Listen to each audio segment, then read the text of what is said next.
The Egyptian General Intelligence Bureau is hosting one-week-long talks between Libya's legislative bodies in Cairo. Sponsored by the United Nations, the meetings aim at reaching an agreement over a constitutional foundation that would legally regulate Libya's elections. The talks were launched by the UN Libya envoy Stephanie Williams. Yet after recent disputes between the Eastern-based parliament and the Western High Council for State, analysts are skeptical about the results. The Parliament and the High Council for State reached an agreement in Tobruk, which reached positive outcomes to replace the government and find a way forward. But suddenly, the High Council changed its stance, rejecting the new government that fueled division among them once again. Stephanie Williams' term is also coming to an end in the UN Libya mission. I therefore don't think an agreement is likely to take place.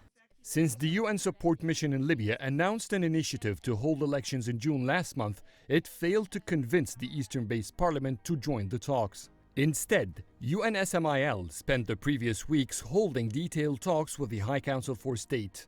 The two bodies have only agreed to meet after Egypt offered to host the talks.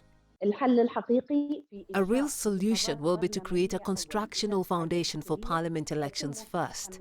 The new elected parliament that represents all Libyans becomes responsible for resolving all Libya's remaining issues. They are the ones who should work on a referendum and presidential elections.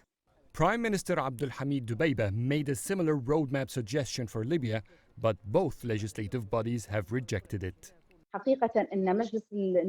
believe that all what the High Council for State and the Parliament have done was to elongate Libya's transition so that they'd remain in their positions for the longest possible time.